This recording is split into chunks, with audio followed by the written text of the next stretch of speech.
welcome to week 8 of the Rad Avenger League.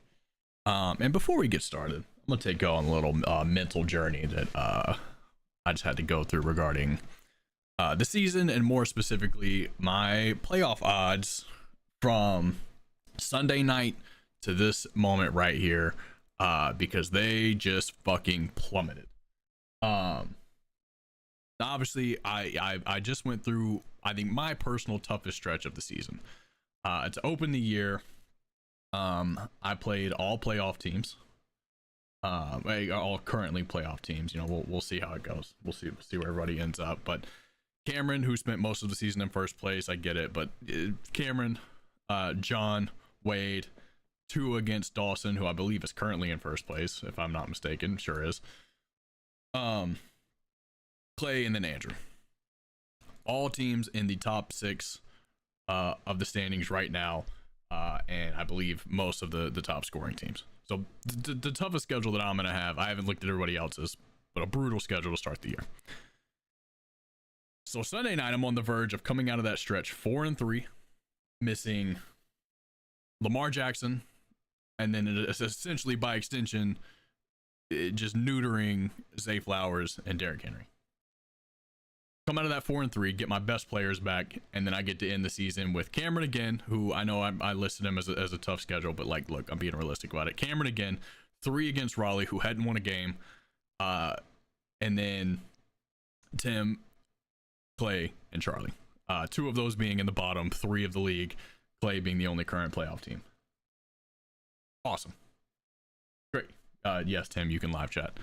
You can also live chat on the YouTube so you see it. Anyway, right there, 4-3 with the easiest stretch on the back end. Even if I split that, like, we're probably in the playoffs. So Sunday night, CMC is done, up 17, 2 players left, ready to go 4-3, and obviously we all saw how Monday night played out.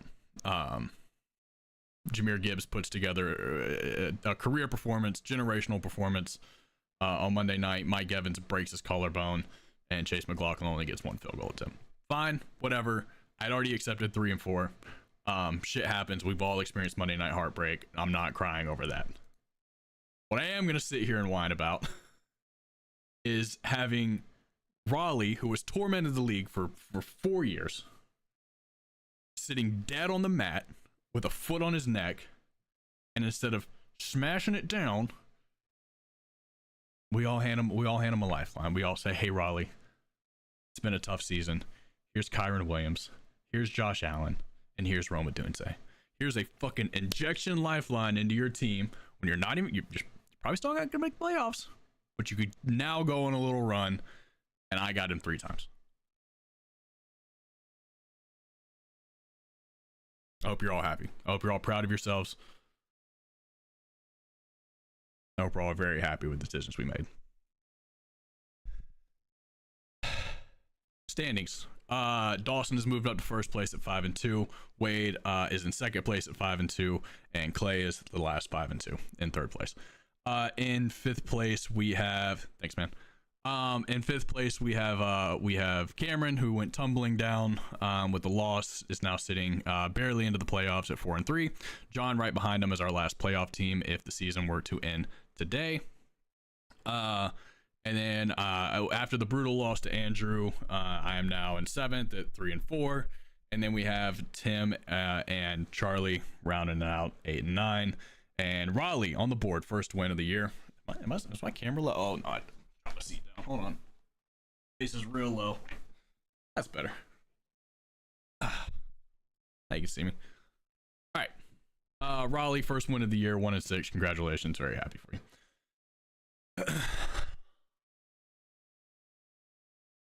Yeah, no, I'm very unhappy about the way this week has played out, if I'm being really honest with you. Anyway, I'm done bitching. You're gonna let Raleigh back into the playoffs. He's gonna win the league. We're all gonna be extremely pissed off, and it's all y'all's fault. It's all y'all's fault. That's all I can say. It's all your fault. All right, waiver moves this week. The big pickups we had. we have any big pick? Yeah. Travis Hunter coming off of his big performance. I think I probably overpaid for him, but when you're desperate for a wide receiver, you're desperate for a wide receiver. So $24 on Travis Hunter. We had $15 go to Tez Johnson, who was our second big pickup of the week. Obviously, the entire Buccaneers core is dead, except for Ibuka. Somehow Ibuka's hamstring magically just was like fine. Andrew got Kyle Monangai, who looks like he's ready to steal some touches in Chicago, and is obviously a big handcuff for DeAndre Swift. Ricky Pearsall went to Clay. We basically we wasted a lot of time and fab budget. We could have just traded Pearsall for Jawan straight up, called it a day. One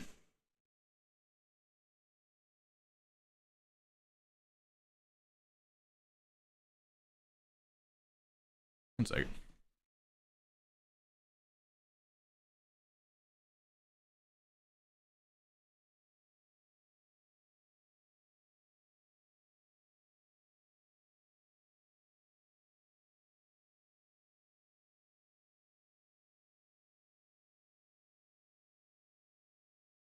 Sorry, one of my cats was absolutely just fucking up the like mat in front of their litter box, and it sounded like somebody was like walking through my apartment. Damn, another fucking bitches. John picked up Aronde Gadsden the second, after his big week. Timmy went ahead and got Matt Stafford to stream, and for Jalen Hurts, I guess probably has a bye coming up. And then I guess Clay picked up Isaiah Pacheco, and Raleigh picked up Brashard Smith. Right. Yeah, let's throw it over to the let's go and throw it over to the wheel real quick. Wheel quick. Hold on, let me make sure we actually have 1, 2, 3, 4, 5, 6, 7. Yeah, that's enough. Who was the winner last week? Cameron. We had lowest scoring starter. We had 4 different people put up a 0. Somehow wasn't enough. Cameron got -4 with the defense. Congratulations on your $10. We'll send it over to this week's wheel with the banjo.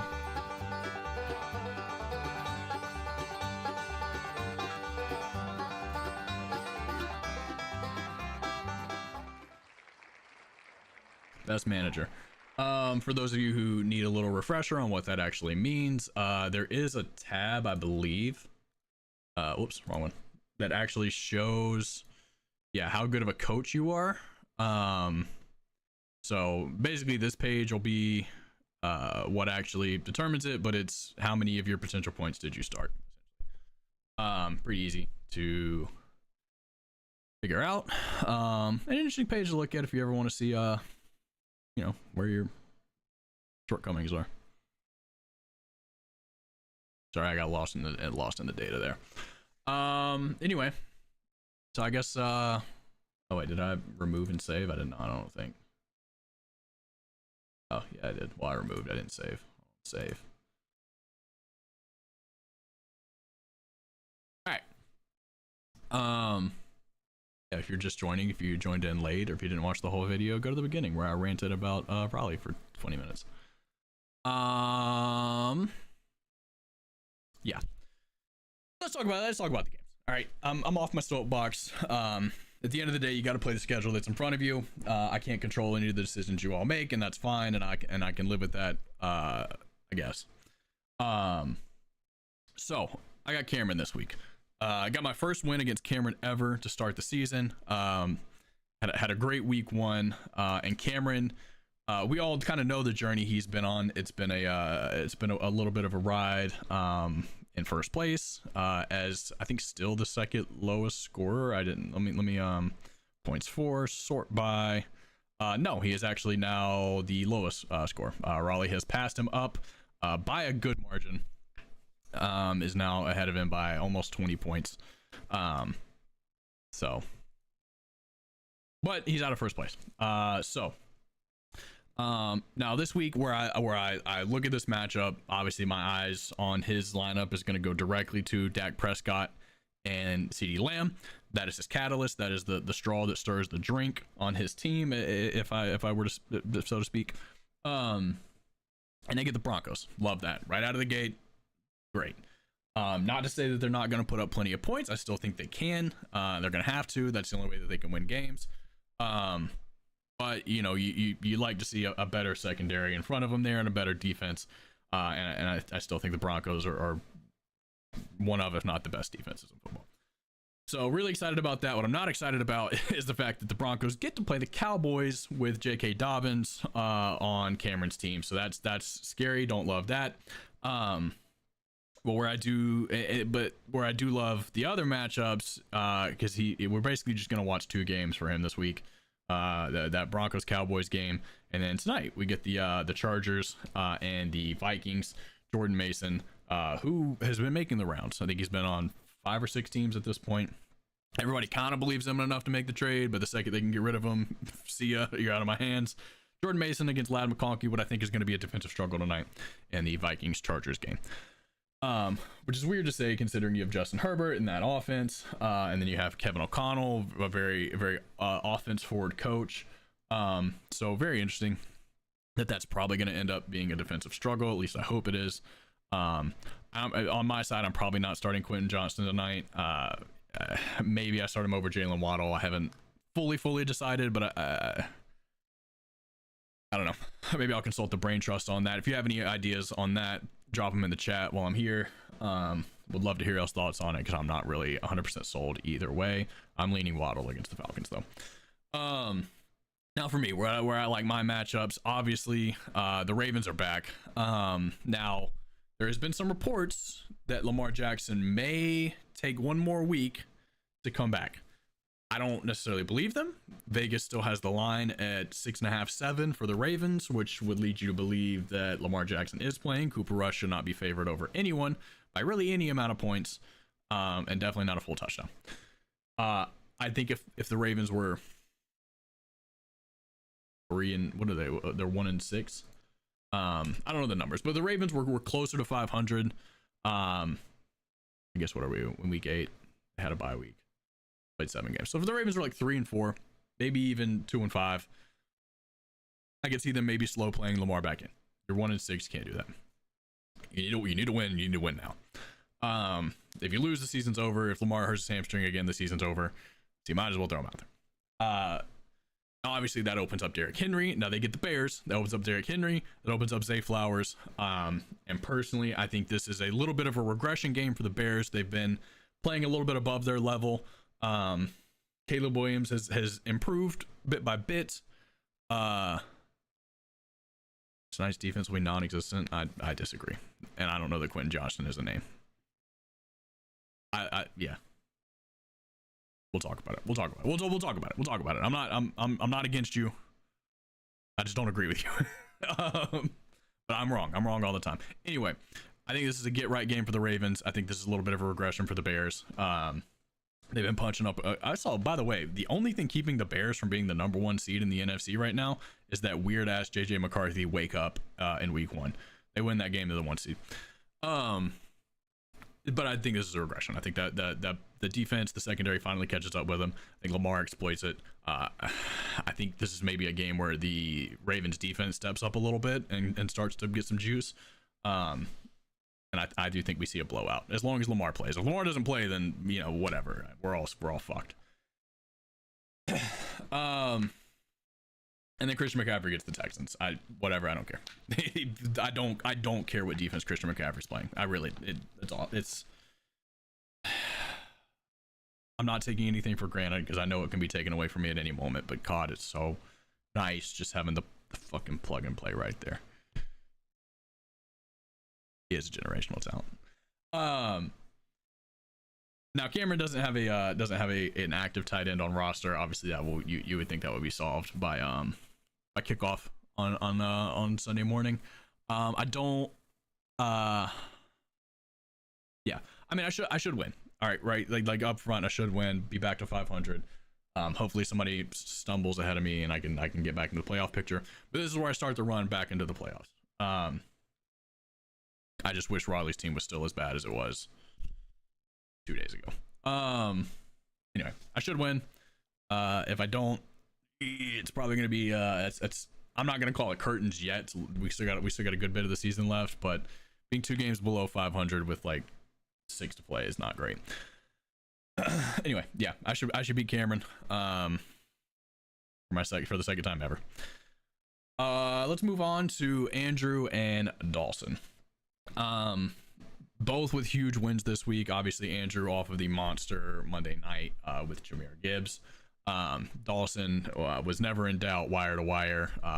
Got a big game from T. Higgins to start the weekend off, and I don't think his projections ever dipped below. I know at one point they were here. We got to watch it with the boys. It was a good time. Now eyes go holy fuck. Yeah, Dawson's probably gonna win. I don't really need to look at anything else. Bijan Robinson against the Miami Dolphins. Quinshon Judkins just put up 3 tuds against him. It's the best running back in football against the worst run defense in football. Soft ass team has quit. Yeah, I don't think I need to look anything further than that. I don't love the Khalil Shakir play, but it's probably safe against Carolina, and it's really all you got. You got a ton of buys this week. And DeAndre Swift against the Ravens. Yeah. And Baker Mayfield in a little bit of a get right spot against the Saints too. Yeah, I like all this. Ramondre against Cleveland is to a matchup and a player that I would avoid, but you don't really have a lot of choice. You're not dropping anybody on your bench except for, I don't know, maybe your kicker. Yeah. Now on the other side, Caleb Williams against the Ravens. Now, what I just said, obviously, I think it's a get right game for the Ravens. I think this is probably a game where we see Caleb Williams take a little bit of a step back after so many steps forward. But you like the matchup. I mean, if you like him sitting there and you can still rush for a little bit, I think there's still points to be scored there. Especially when you're pairing him with Kyle Monangai against a Ravens defense. Now, the interesting starting the backup to Dawson starter here and DeAndre Swift. A little bit of an interesting play there. And we also got Matthew Golden going up for his second game in the starting lineup. Hasn't really had like the crazy breakout performance that we've been waiting for. I think we're just in a situation where the Packers offense is what it is. Tucker Kraft is getting his touchdown a week pace, but that's about it. He's not exactly like lighting up the board on yardage. So when nobody else is scoring, there's not really points to go around. Now, Rashee Rice against Washington is scary. Cortland Sutton against Dallas is really scary. And Jonathan Taylor against Tennessee is really scary. I was quick to jump on Dawson here, and I think I'm going to stick with it. Bijan, Baker, and even DeAndre against the Ravens. I think it's going to be a lot of points to overcome.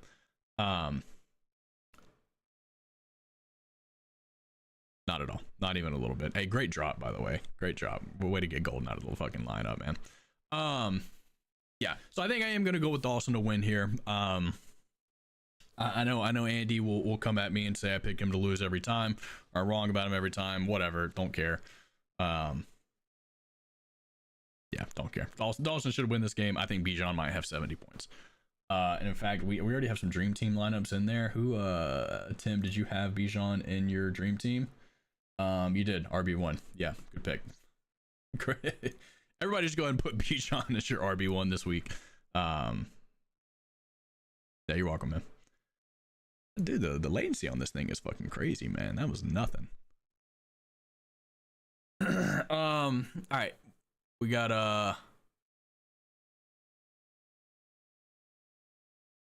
like, as you don't care about him like as a person, or you don't care about him as a fantasy member, or you don't like as a human. Charlie against Tim.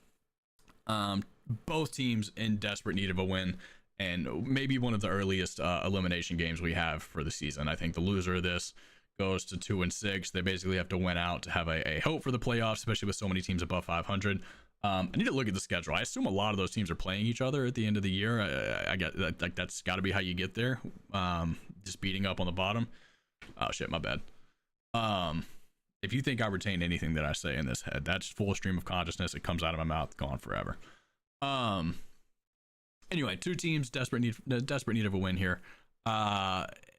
And just at a quick look, I mean, you've got the Eagles playing the Giants. Now a defense that hasn't been a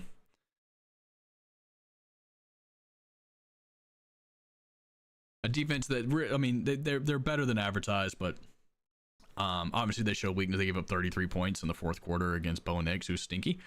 So obviously there's some holes there. There's some ability to exploit that defense. Now, are the Eagles good enough to do it? We'll see. Now Saquon obviously has been a big disappointment this week. Yeah, my bad, dude. Automod would catch that. Yeah, I mean, he's failed to go over 10 points in 2 weeks. Had -2 receiving yards last week, which is honestly just kind of impressive. And this is the game before the bye. All that's working against you. You may be in a look ahead spot, desperate to get to the bye and kind of regroup. Now Jalen, I think Jalen had a pretty good week last week, didn't he? Yeah, 24. It's always between 18 and 24 points. It's actually insane how consistent Jalen Hurts is. Sorry, throat got dry.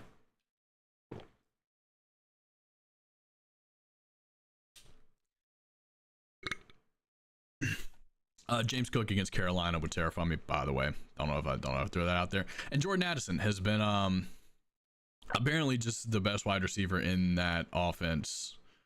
Carson Wentz's best friend, apparently. I think I saw a quote today where they were asking like, how are you like, how's your chemistry been so good? And he just says it's easy when he's open by 5 yards. So I mean, I guess maybe taking advantage of the fact that Jettas is, I assume, getting double or triple teams on the other side. 128 yards last week against Philly. Has just been great in his return from suspension. Has not had a game under 10 points. It looks like Tim has figured out his wide receiver. And then DK Metcalf with the tough assignment against Green Bay in the Aaron Rodgers revenge game that he claims is not a revenge game. I really, against Cincinnati, I thought he was going to go for 200 yards. I started off that game hot and then just disappeared. It became tight end city. I don't understand it. Now, Charlie.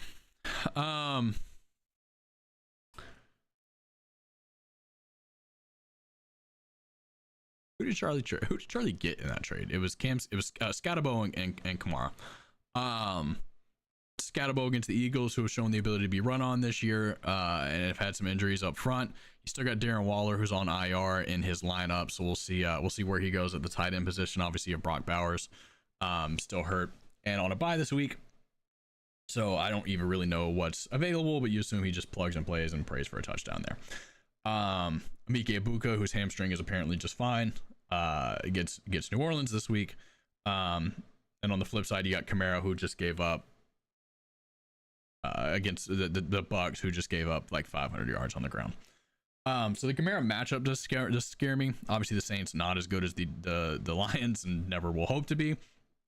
At least not within the next 5 years. And Ibuka, who is the only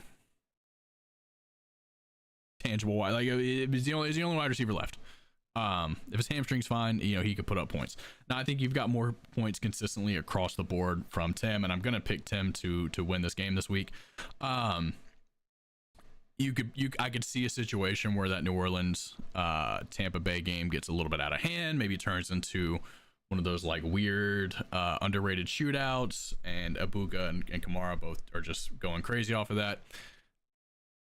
It's not what I would predict. I wouldn't like gun to my head. I'm not saying that's what's going to happen. I could see a world. But I think eight games out of 10, 9 games out of 10. Tim's taking this one. You're just going to get consistent points from Barkley against the Giants, Cook against the Panthers.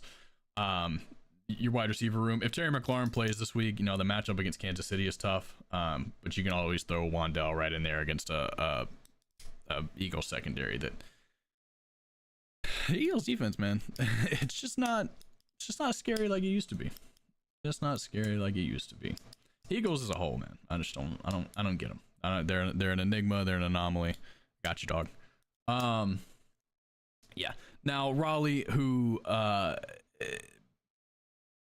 probably had the best week in the league, I think. Now look, I went on my rant, and I'll be the first to admit that overreaction to a trade is probably unwarranted. We went through it last year. I get it. I'm just saying I was less scared of his team 2 days ago than I am right now. Yeah, so Josh Allen against Carolina, you're probably looking at a big week. Now, luckily on Wade's side, you got Bo Nix against the Cowboys. I mean, like, we say it every week. It's probably going to be a shootout. It's definitely going to be a shootout. Whatever, dude. Don't fucking talk to me. Probably still going to be a shootout. I could see, honestly, I could see both of these quarterbacks going for 36. I could also see both of these going for like 9 points. Probably would put money on like 36. Now Breece Hall against Chase Brown in the running back matchup here would be fun to watch. Only pay attention to one game, that's nice. Obviously Breece Hall is just much better and against a much worse defense. You still got the questionable tag here. It is collusion, by the way. Damn, Breece Hall's had some dog shit weeks, huh? That's crazy. Limited at practice. He's probably fine. But obviously against a much worse defense this week. Now Kamani, you got 2 Chargers this week against the Vikings. One of the better defenses here. Don't love that. Kamani Vidal and Keenan Allen in a game that once again I think could be a defensive struggle. Y'all tell me if I'm wrong. I don't see how that game gets out of like the low 20s, maybe ton of field goals. Start your kickers tonight. And once again, if I'm wrong, just yell at me, and you'll probably talk me into starting Quentin Johnson just to watch something. I just to fucking feel something, man. Now Jamar Chase is a fucking dog, and he's back with Joe Flacco. You just look at Wade's lineup right now, and it's stupid. And I get where the holes are. I see where the holes are. Because AJ Brown is not what he's been advertised this year. I never thought he would be. As a former AJ Brown owner, I get it. Tonight's a duel? A duel? You're going Carson Wentz in a duel? And I get Justin Herbert's good, man, but like he's got no offensive line. These guys are banged up. Like when you say duel, what type of points are you talking about? But yeah, on the surface, Breece Hall, Devon Achane, AJ Brown, Jamar Chase, Drake London was a 2nd round pick. Brandon Aubrey, you got the best kicker. You got the even down to the Broncos defense, man. Once again, I see the shortcomings of all those players. I see it. Jamar Chase doesn't have his Hall of Fame. Well, depends on what you consider Joe Flacco, but he doesn't have his Hall of Fame quarterback. AJ Brown is getting like 2 targets a game. What is the over? Tell me what the over is. We'll talk about it. AJ Brown doesn't have the targets. The Dolphins fucking suck. The Jets fucking suck. But these names just blow me away. I didn't even talk about Drake London, but he's coming alive. I think he's gonna have a big end of season. The potential here for 200 points is there. He gets a week where they all line up and they all had do what they could do. The potential for 200 points is there. Is he gonna do that every week? No. Yeah, 44.5 sounds right. I'd probably still go under, but that's exactly what I thought it should be. So anyway, what I'm saying is the rest of the season it's going to be hard not to just pick Wade in every single game. I'm glad I don't have to play him again until possibly the playoffs. Team terrifies me. So despite Raleigh getting a ton of momentum this week, and despite him having some matchups that I do like, Roma Dunze against the Ravens, Ted McMillan against the Bills, I don't like the Minnesota matchup. I'm going to go with Wade, and I'm probably going to pick him every single week because I'm going to look at this lineup and say, how do these names not win? I know the answer, but more often, I mean,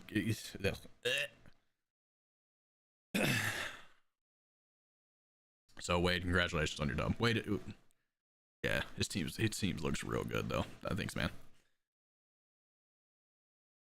All right, and then last but not least, we've got John and we've got Clay. John at 4-3, Clay at 5-2, both in the playoff picture as of right now. John is the last team in the playoffs. Clay in 3rd place is the worst of the top tier teams in the 5-2 slot.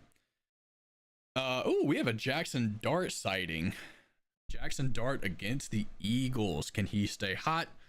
Um, he's been on a tear the last couple of weeks. What did he put up last week? 28 points, 23 the week before.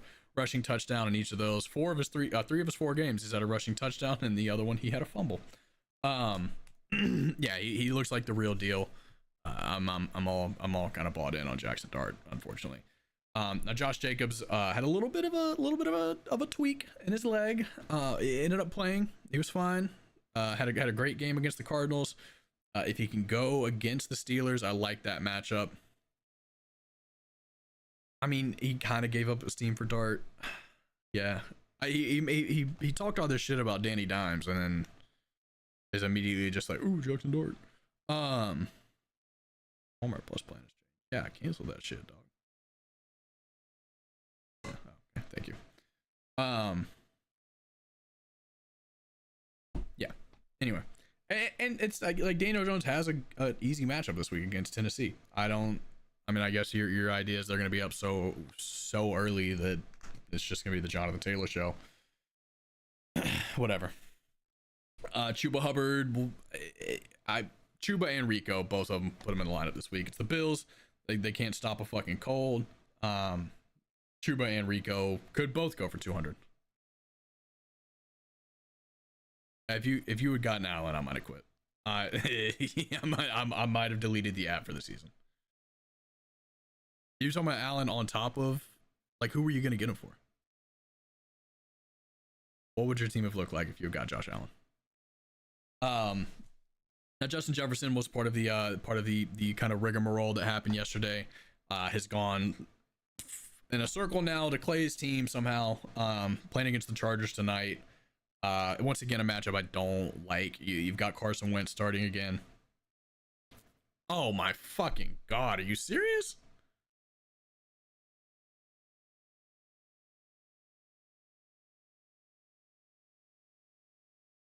Josh Allen for Drake London. So your team could have been like, who would you could have just had Chris Olave as your flex, Rico Dowdle as your flex. If Travion Henderson ever figures it out, which at this point I don't think he is, could have been your flex. And then you just plug Josh Allen in instead of Bo Nix. It's fucking gross. Anyway, Justin Jefferson gets the Chargers. It's still Carson Wentz, so I do think Justin Jefferson will eventually kind of recalibrate. People will start focusing on Jordan Addison a little bit more, and you can kind of open it back up. I don't think that's going to be tonight. I like Chargers to kind of focus on him, take him out of the game a little bit. Now next week, the next 2 weeks, he gets Detroit and Baltimore. He gets Lions, Ravens, Bears. So that's probably where I'm pointing to your breakout. But yeah, I don't think it's going to be this week. We'll see if Ricky Pearsall plays. It looks like he's got a 0 now, which would lead you to believe that he is not. Didn't practice yesterday. I think we're probably just giving up on the. I gave up on the Pearsall train. Just went ahead and dropped him. Now,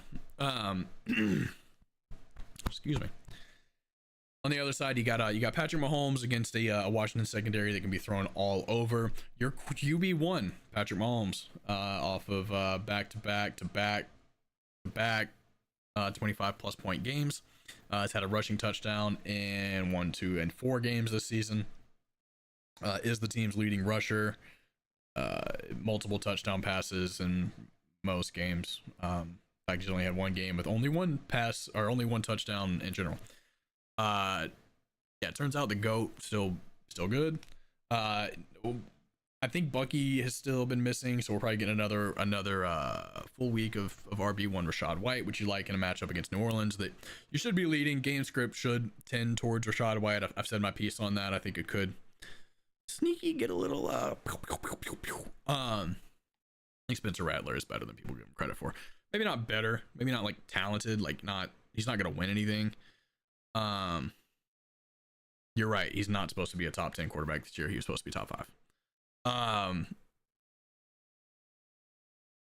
A game that could sneaky get out of hand. Jaylen Warren gets the Packers. Gross. But you don't really have any other option. Charbonnet's on a bye, and we've talked about Bucky and Amarion. So, I mean, it's a startable running back on your team. You got to do it. I mean, it's not like Green Bay has just been suffocating like we thought they might be, but yeah, they're still better than average, right? I mean, what are they doing against quarterbacks or against running backs right now? Number 5. Where they've been getting beat is the air and the quarterback run game.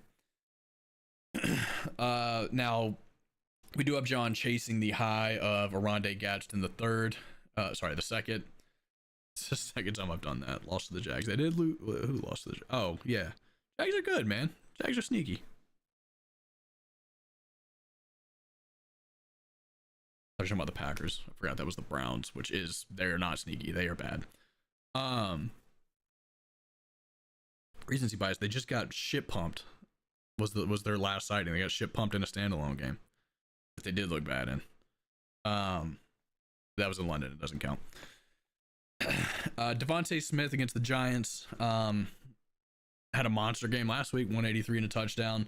A little bit boom or bust. Has boomed a couple times this year. You're kind of touchdown reliant. That Denver game, he did put up some points. Used to buy us on Mahomes.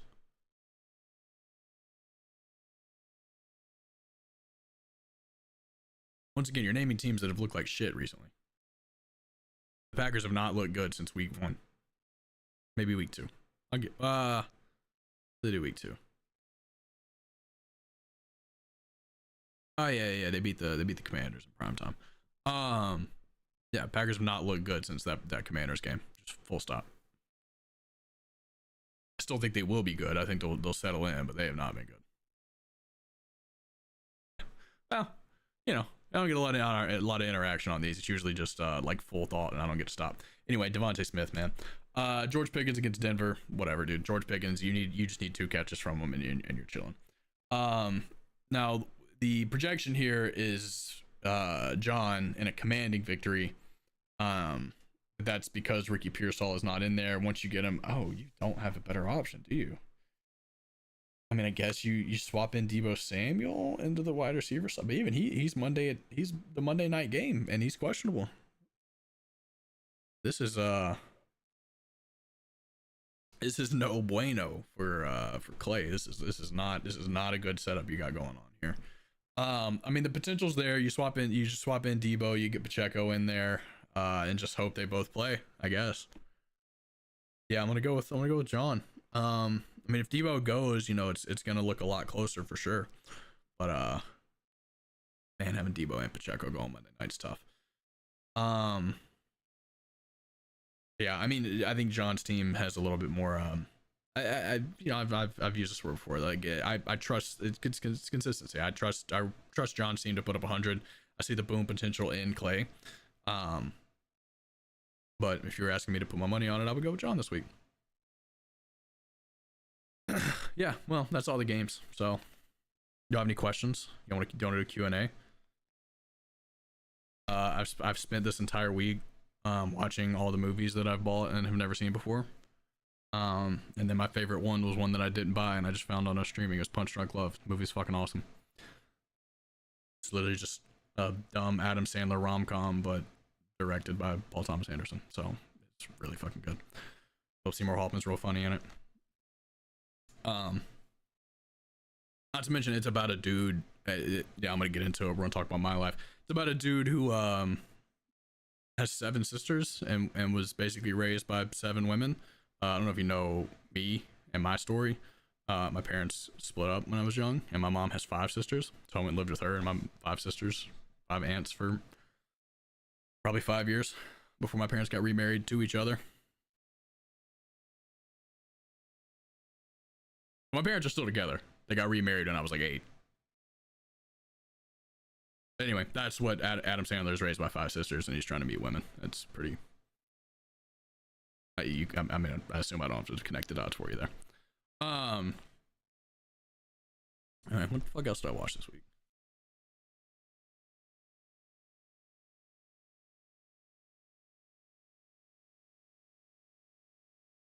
Watched a lot. I think I watched the last 1, 2, 3, 4, 5, 6, 7, 8.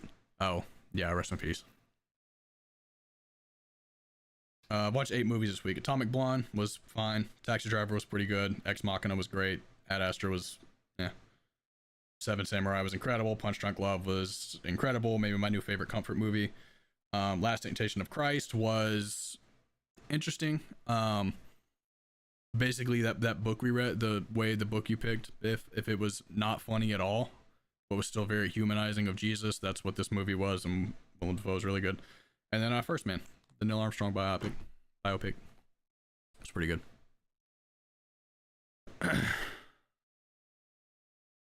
Gosling's pretty good at anyway. Well, if y'all have any other questions, or y'all want to get back to your day. Punch Drunk Love is fire. It was so good, man.